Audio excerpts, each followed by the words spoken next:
Halo Halo guys. guys, balik lagi sama kita di podcast Ada Apa Dengan Dunia.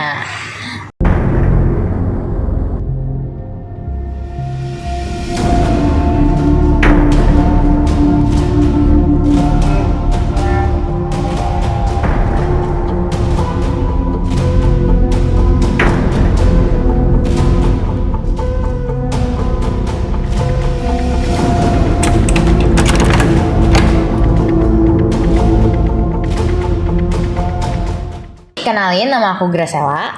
Nama aku Alex. Dan tadi tuh ya aku dengar-dengar nih si Alex ini ada mau ngebahas tentang ada misil-misil gitu. Itu lu mau ngebahas apa sih? Nah, buat nih mau ngebahas krisis misil yang berletak di Kuba. Oh, Kuba yang negara komunis itu. Iya. Oke. Itu emang gimana sih kejadiannya? Nah, gue mulai dulu ya dari latar belakangnya ya. Ya, siap.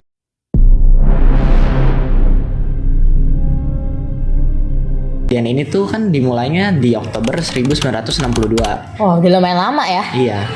Nah, dan percekcokan ini tuh diantaranya sama Amerika Serikat dan juga Uni Soviet pada waktu itu. Oh, oke. Terus? Nah, mereka ini ngeributinnya tuh karena ada penempatan rudal nuklir yang di negara Kuba tadi. Oh, jadi tunggu. Berarti yang naro misilnya itu si Uni Soviet. Iya. Oh, itu awalnya gara-gara Amerika duluan yang mancing atau? Iya. Oh, itu Amerika. gimana?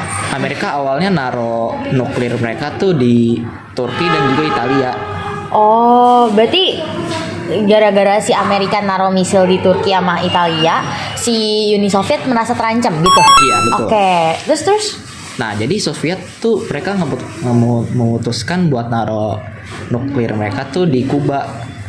Karena Kuba tuh salah satu negara bawahannya Amerika Serikat pada waktu itu. Oh, I see. Oke. Terus? Nah, itu juga buat ngancem supaya Kuba tuh nggak ngapa-ngapain lah sama Cina.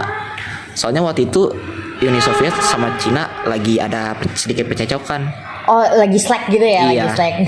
Makanya si Uni Soviet ini nyari kesempatan supaya si Kuba nih nggak bisa macem-macem gitu ya sama Iya. Cina gitu. Oke, I see. Terus gimana? Nah, untuk sekarang kita pindah dulu ke hubungan Kuba sama Soviet. Oh, oke.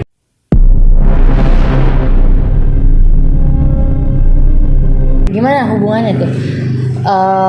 Soalnya setahu aku lumayan rumit juga hubungan mereka gitu. Iya. Nah, pada waktu itu kan ada pemimpin baru Kuba baru diangkat tuh. Iya. Namanya Fidel Castro. Oh, iya. Nah, dia itu minta rudal anti udara SA-2 dari Soviet. Wow, dia minta rudal loh guys. Minta rudal, guys. Ini bukan minta duit, minta rudal. Oke, terus gimana lanjutannya? Si Soviet ini nolak. Iyalah. Iya. Kita pinjam 100 aja ditolak. Lagi rudal. Lagi rudal, guys. Oke, terus? Nah, si Castro ini bilang kalau Soviet itu kurang ahli lah dalam revolusi komunisme. Oh, di ini nih kayak Dihasut-hasut. apa gitu Iya, ya. dihasut-hasut gitu. Oke, terus? Nah, si Fidel Castro ini mulai komunikasi nih sama Cina untuk economic assistance, kayak bantuin pertumbuhan ekonominya gitu. Wow.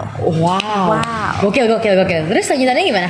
Nah, Fidel Castro ini juga baru ngepecat beberapa politis yang pro Moskow. Nah, hal ini tuh bikin Soviet jadi lumayan panik nih, apakah si Kuba bakal berkhianat. Oh, berarti di sini si Soviet deg-degan gitu ya, gara-gara dia takut si Kuba bisa aja mengkhianati dia gitu. Gokil. Terus? Nah, akhirnya tuh Soviet nurutin Kuba tentang misil rudal yang tadi ya. Rudal yang diminta, dan dia tuh juga ngasih beberapa sejumlah pasukan reguler lah untuk si Kuba. Berarti kayak dibaik-baikin ya, biar lu jangan hianatin gue lah gitu ya. Kayak disogok gitu lah. Iya. Nah, sekarang kita pindah ke relasi Kuba sama Amerika Serikat.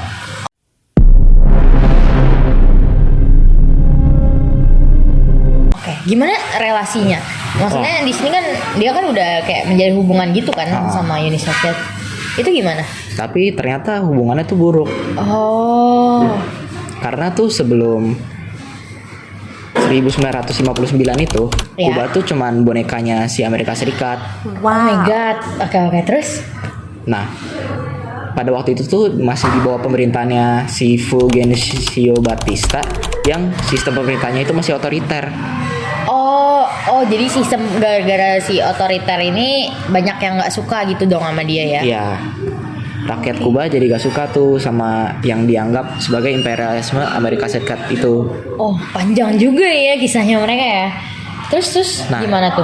Setelah revolusi Kuba, Amerika Serikat tuh jadi benci Kuba lagi karena dia tuh negara komunis. Ya, Amerika kan ini banget ya. Nah, yang paling gak terima itu CIA.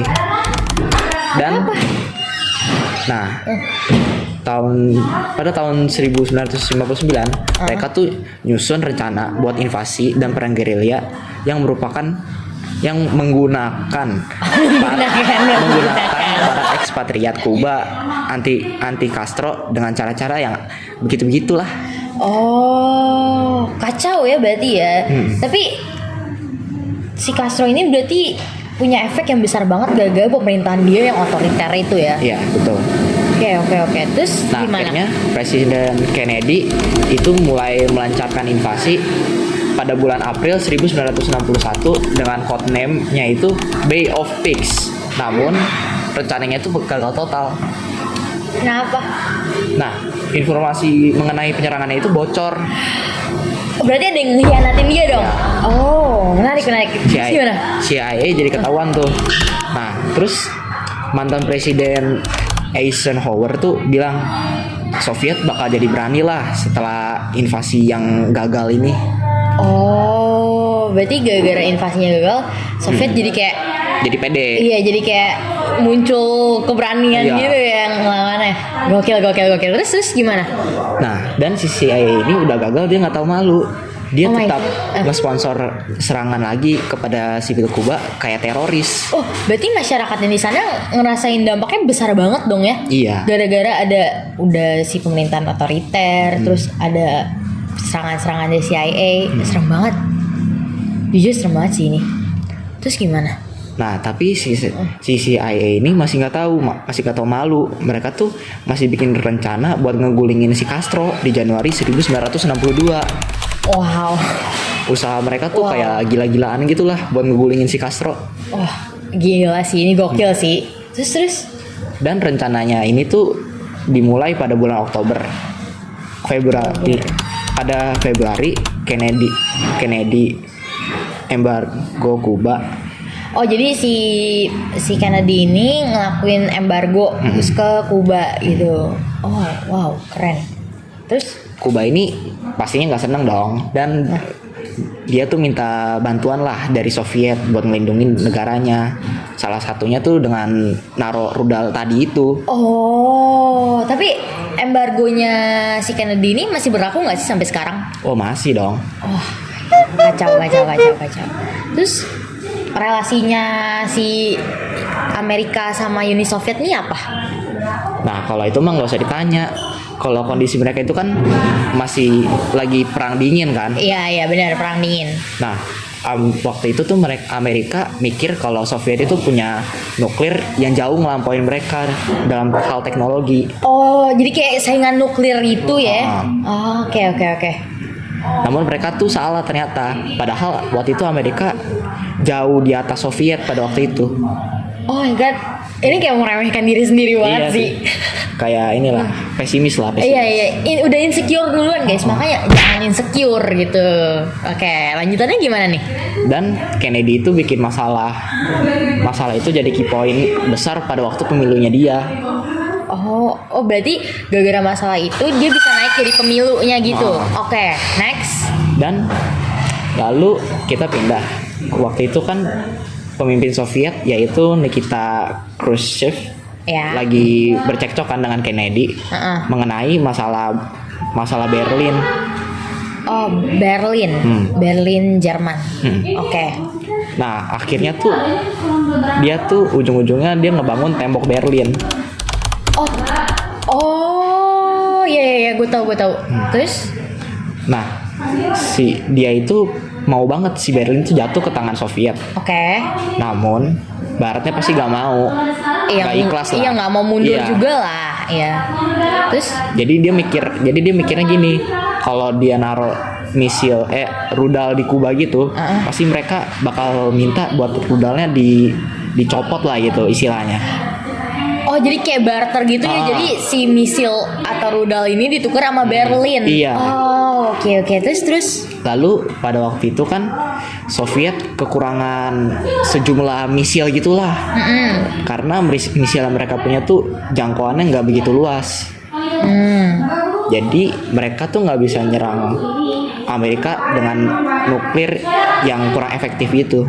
Oh iya, jadi mereka ngerasa kayak ini masih kurang, gue nggak mampu gitu ya buat ngelawan. Oke.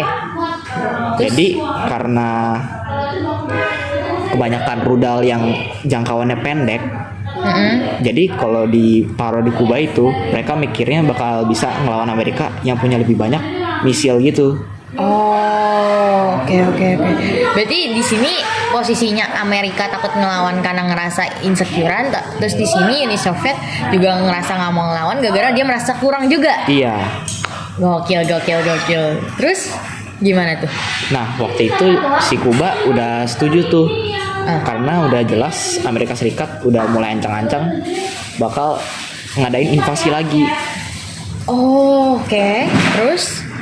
Mereka mau perlindungan, dan meskipun Castro sendiri tuh nggak 100% setuju gitu. Oh, jadi di sini mereka minta perlindungan, tapi si Castro-nya ini juga masih nggak kayak nggak ikhlas gitu ya? Iya. Oke. Terus? Jadi Soviet mau setuju lah buat penempatan misil, buat kasih show of support gitu. Ini embel-embel doang nggak sih? Iya. Aduh. Gokil ya, berarti rencananya mereka tuh di luar nalar loh. Maksudnya mereka memberikan simpati, empati, ternyata ada udang di balik batu.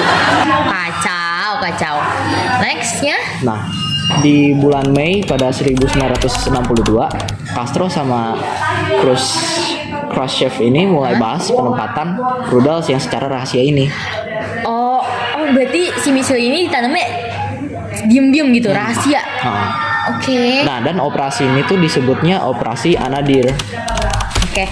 Nah, ini tuh operasi pemindahan rudal secara diam-diam atau bersifat sangat rahasia. Oh, nggak habis pikir sih ya aku. Bahkan tentara yang ngebawain rudal ini aja ngiranya kalau dia tuh bawanya ke tempat tujuan yang dingin, bukan ke Kuba. Wow. Oh my god, berarti kayak kita ngerjain tugas tapi kita nggak tahu itu tujuannya buat apa. Wah. Oke. Nah, pas udah sampai di Kuba nih, mereka udah nggak tahu lagi mau gimana. Bahkan senjatanya mereka itu jadi bermasalah karena bukan senjata untuk di daerahnya yang beriklim tropis gitu. Oh, karena mereka ngiranya sih yang iklimnya dingin gitu ya. Betul. Oh, kasihan ya.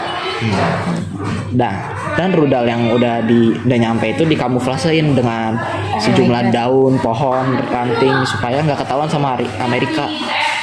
Oh my god. Berarti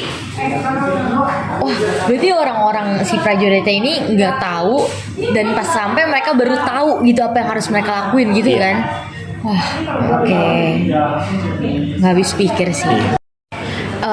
Gue tuh pernah denger ya, kalau di Amerika itu mereka tuh mulai curiga gitu kalau nggak salah ini sekitar Agustus 1962, kalau mereka tuh katanya badan intelijennya nemuin banyak pesawat tempur sama misil Soviet yang parkir di Kuba. Itu bener nggak sih? Nah, iya itu dia. Oh, bener ya berarti ya. Benar. Kecurigaannya bener. Oke. Itu gimana? Amerika ini nemu pesawat Soviet di Kuba, dan mereka tuh curiga kalau Soviet itu mau ngelindungin Kuba dari serangan rudal balistik ke AS itu.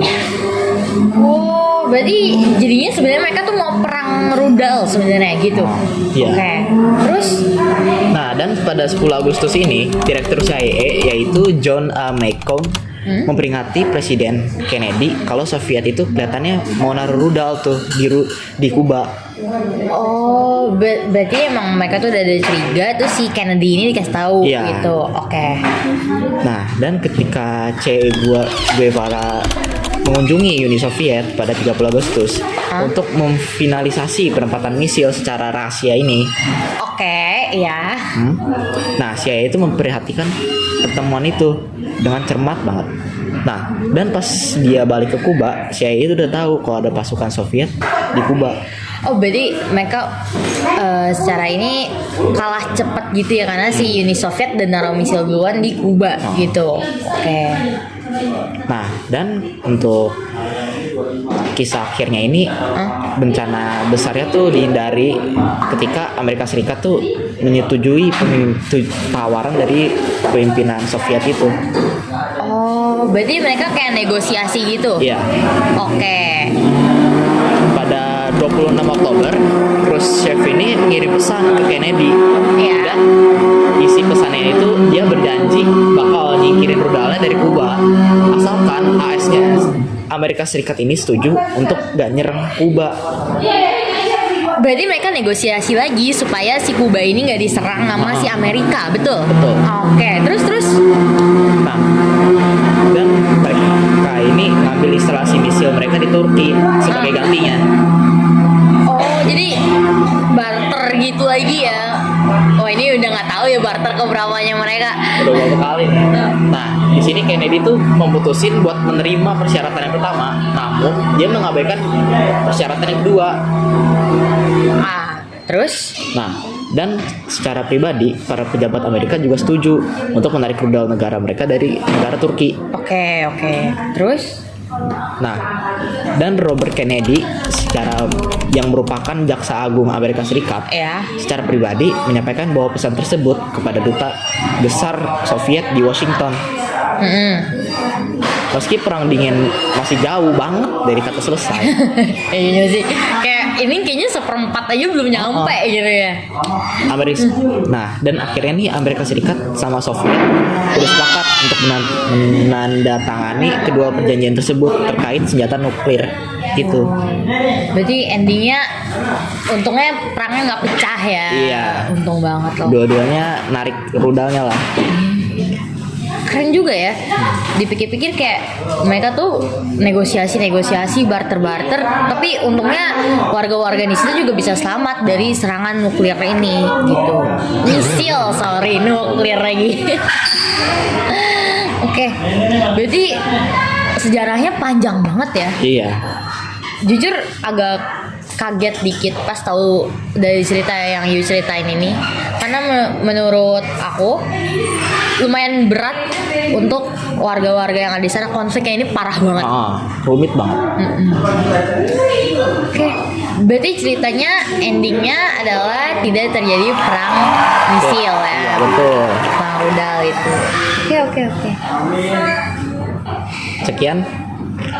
Ya, begitulah guys podcast kita pada hari ini. See you on the next video. Bye bye.